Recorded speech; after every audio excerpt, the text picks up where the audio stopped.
Karan here from Tech Revs, and today we are watching a review of a cooler actually. So this is the one, that's N80 RGB, and we are going to look at a small review of this. So Deepcool, just to give you a background, Deepcool is actually pretty embedded in the technology of providing cooling solutions. Along with that, it makes cabinets for computers, and they are really well known. So let's have a look at this. Before we start the review, why don't you hit a like and subscribe to my channel and press bell icon for more notification. That really helps me out. Thank you. Let's continue with the review. Let's quickly get into a deep dive of this cooling pad that we have over here by Deepcool. So what I'm going to do is I'm going to detach this laptop over here, and you're going to see the lights turn off. Don't worry, we are just going to have a look at it. I'll remove the laptop, and here is our cooling pad by Deepcool, as you can see with the name branding over here. Let's remove this as well, and let's remove this. So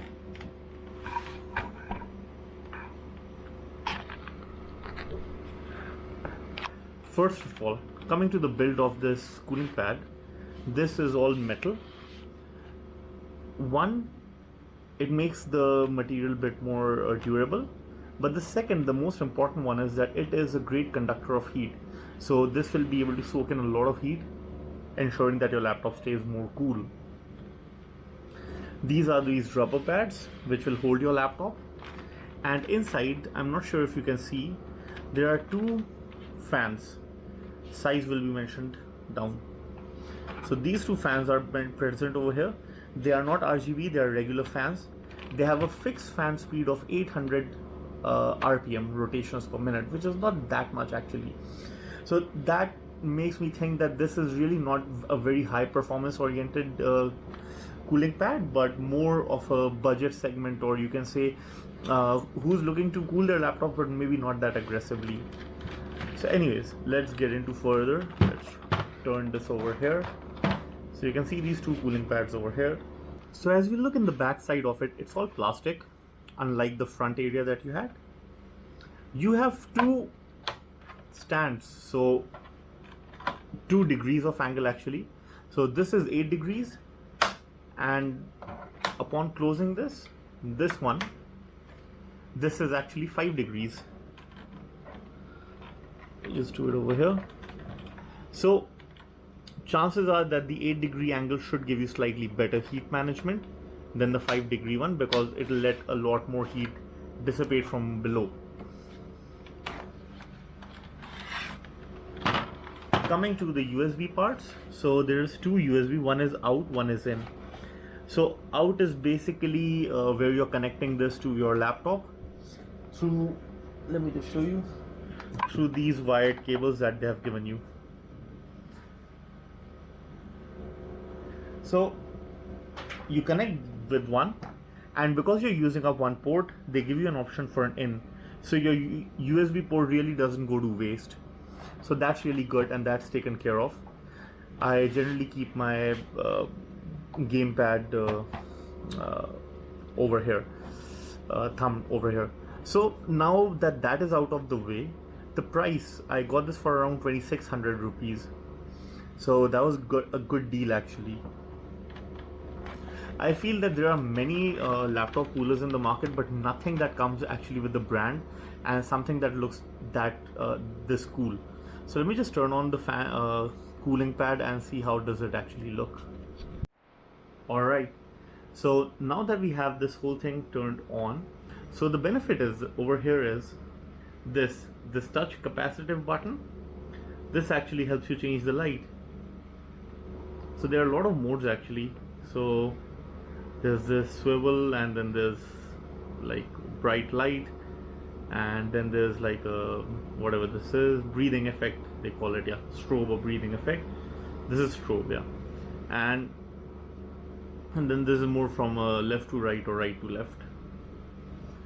And once you touch it again, you again get into a new color scheme. So there are around 8 color schemes with 3-4 such functions, and then there's proper RGB. So let's try to get there. It's blue, This is the Acer blue actually, yeah. You got dark blue.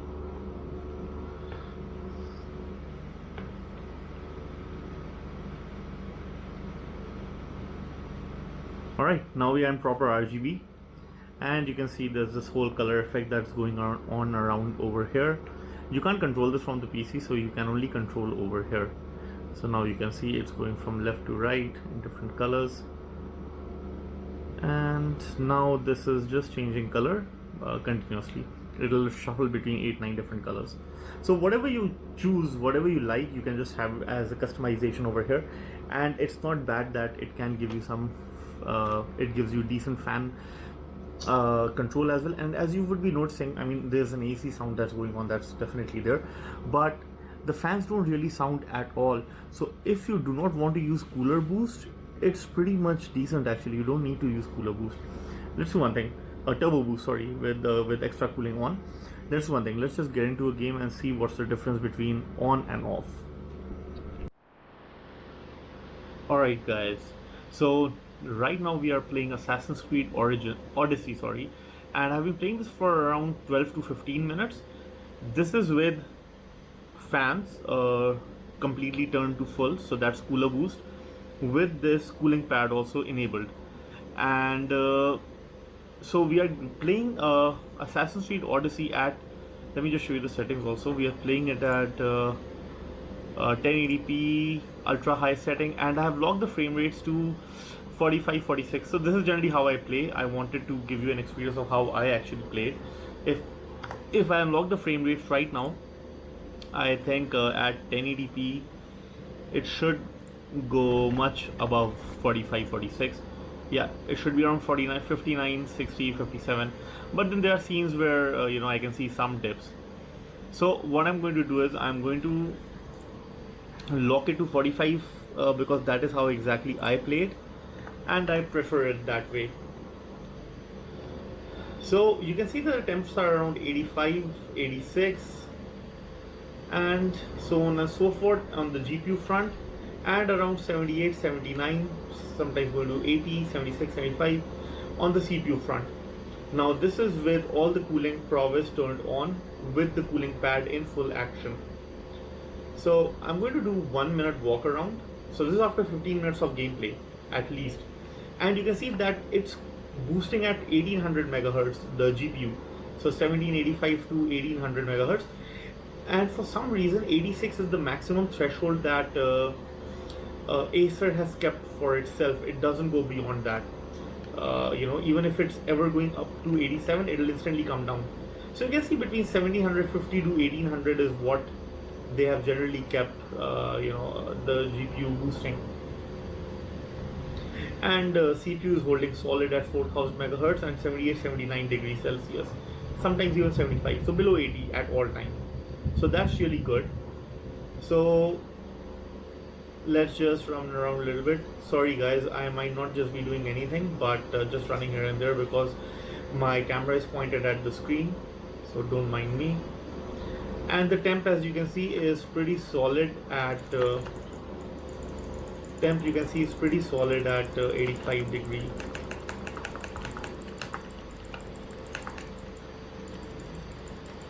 Yeah, 86. It doesn't go beyond that. I think it's mostly what changes are the clock speeds. So you know, your game would run a bit slower. That is what would matter. Let me just run away, otherwise these guys are not going to leave me. So 1750, 1800, pretty neat, really good overall actually. So nothing to complain really on this front.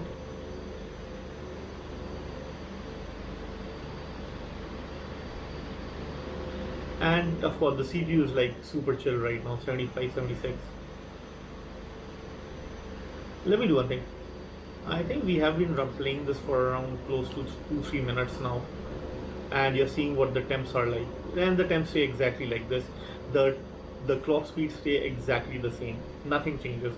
Now what I'm going to do is I'm going to remove the cooling pad and let the rest of the things remain the same. So full cooling from laptop, but the cooling pad will be removed from it.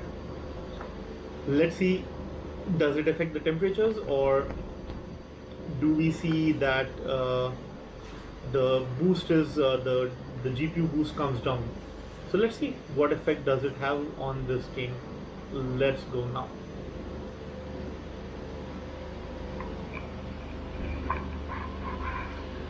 So guys, now I'm going to completely remove the deck from below. Alright, so now I've removed the cooling deck, and let's just see what sort of performance do we have. Hold on, yeah.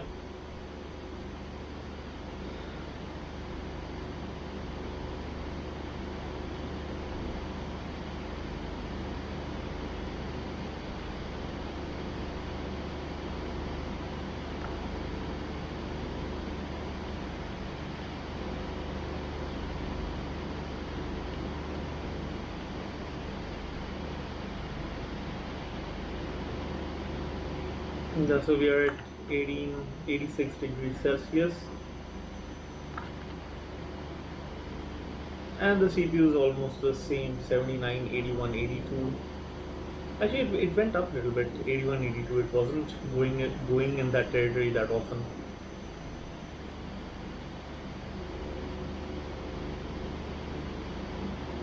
Did it make much of a difference? I mean, let's play for like 3-4 more minutes.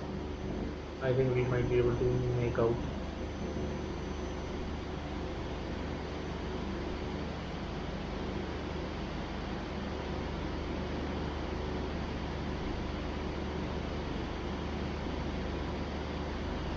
Yeah, so CPU side, I'm seeing that the CPU is getting much warmer now. Yeah, CPU is getting much warmer. 80 to 83 degrees. And it's constantly staying above 80 now. Whereas initially we were seeing 70, 72, 76, 80 it was barely touching. Even if it touched once, it would instantly go down to 71, 72. So the CPU is running much hotter. The GPU is running well at the same, like I said, but okay, now you can see the clock speed drop 1695, 1725. There's also this 1800, but I don't know how much. 1755.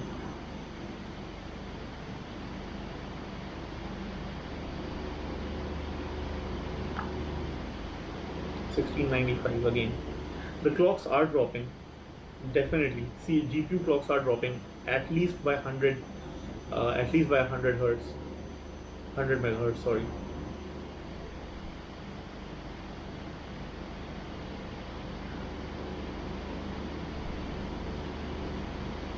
But then it goes back again also up.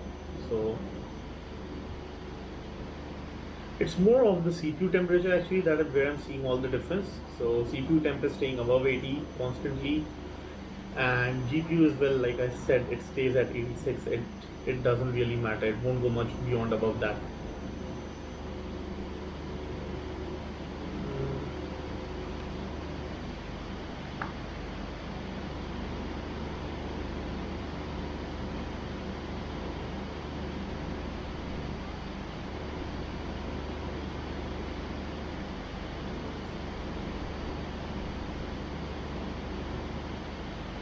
The GPU temp is getting affected. It's at 1650, 1665, 1695, 1665. Holy shit.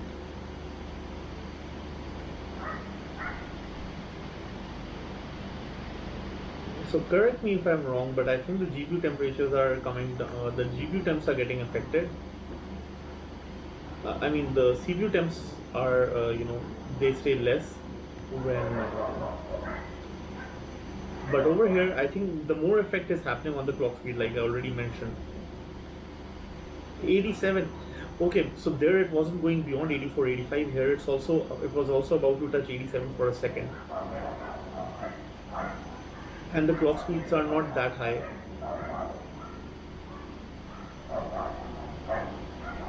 Sorry about that, guys.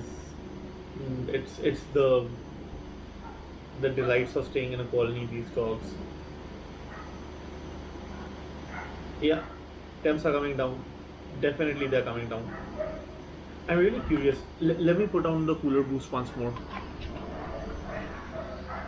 Okay, now we have the the fan back on.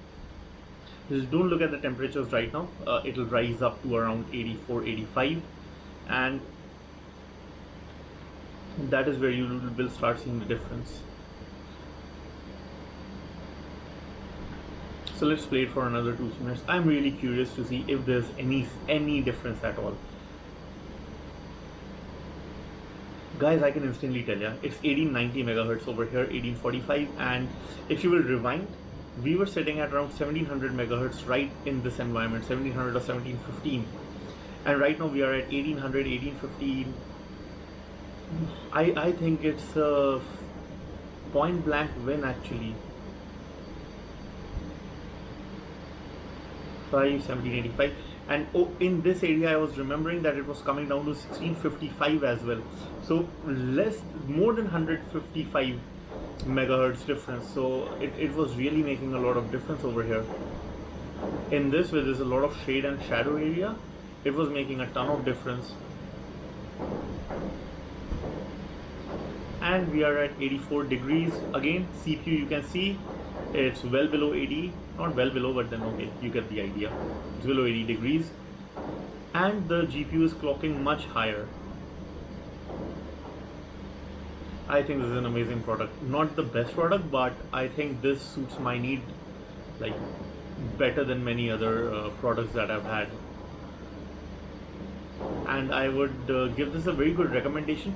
But if you have like a serious problem with the heating, like really serious, like MSI GF 63C level serious, then probably this maybe not might be for you.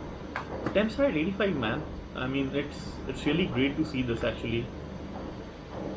Pretty chill actually, pretty chill. I already synchronized, I think, yeah. Okay, here we go. It's pretty awesome, guys. I am really happy to see this sort of